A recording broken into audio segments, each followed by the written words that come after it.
সরকার রাষ্ট্রের পক্ষ থেকে আপনাদের মহৎ উদ্দেশ্যকে সামনের দিকে এগিয়ে নিয়ে যাওয়ার ক্ষেত্রে একজন সমন্বয়কারী দায়িত্ব পালন।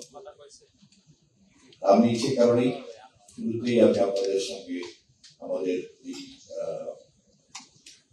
উন্মুক্ত সম্ভাবনা এবং আমাদের ইতিমধ্যেই যে ঐক্যবদ্ধ হওয়ার যে অর্জন, এই দুটো জিনিসকে আমি আপনাদের সাথে পরিষ্কার করে রাখলাম, যাতে আপনাদের এনগেজ হতে সুবিধা হয়, যাতে আপনাদের মত বিনিময় করতে সুবিধা হয়, এবং আমাদের লক্ষ্য সম্পর্কে আমরা সবাই জানি।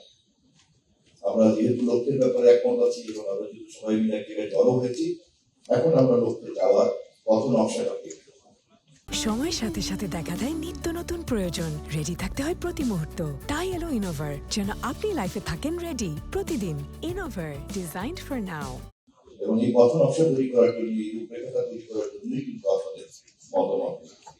আমি আবারও গণপ্রজাতন্ত্রী বাংলাদেশ সরকারের মাননীয় প্রধানমন্ত্রীর পক্ষ থেকে আপনাদেরকে বিনীতভাবে জানিয়ে রাখছি যে আমরা আমাদের এই সরকার নির্বাচনে যাওয়ার আগেই জনগণের কাছে প্রস্তুতি দিয়েছি যে আমরা এই রাষ্ট্রকে একটা গণতান্ত্রিক রাষ্ট্রে পরিণত করার জন্য, একটা কল্যাণমূলক রাষ্ট্রে পরিণত করার জন্য যে সমস্ত জায়গাতে মেরামত করা দরকার, সকলকে সাথে নিয়ে সেই সব জায়গাতে আমরা মেরামত করব।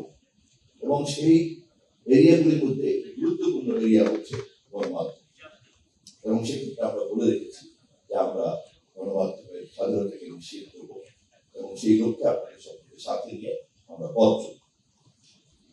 আমাদের পক্ষ থেকে আনুষ্ঠানিকভাবে আমরা আজকে কি অর্জন করতে চাই, কি লক্ষ্য, সেটা আমাদের উপদেষ্টা, আমাদের প্রধানমন্ত্রী উপদেষ্টা পরবর্তী পর্বে স্থাপন করবেন। এরপর আমরা সেই মাননীয় প্রধানমন্ত্রী উপদেষ্টার আলোচনার প্রেক্ষিতে আমরা সবাই উন্মুক্ত হয়ে আলোচনা। এই হচ্ছে আমাদের কাজ। আমি এখন আশা করি যারা সংবাদ পাওয়ার দেখতে আসছেন, সম্মানিত সাংবাদিক বন্ধুরা, আপনাদের যে দায়িত্ব, সেই দায়িত্ব পালন করার ক্ষেত্রে আমি যথেষ্ট সহযোগিতা করতে পেরেছি, এবং আমি একই সঙ্গে আপনাদেরকেও মানসিকভাবে প্রস্তুত করতে পেরেছি যে আমরা দিনটা কিভাবে কাটাবো, কর্মসূচিটা কিভাবে। সকলকে সহযোগিতা করার আহ্বান জানিয়ে আমি 10 মিনিটের জন্য আপনাদেরকে চায়ের আমন্ত্রণ জানাচ্ছি। 10 মিনিট পরে কেবলমাত্র আমরা আলোচকটা ঢুকবো, সেখানে আমাদের কোনো সংবাদ পরিবেশনা অথবা সংবাদ সংগ্রহের কোনো কাজ থাকবে না।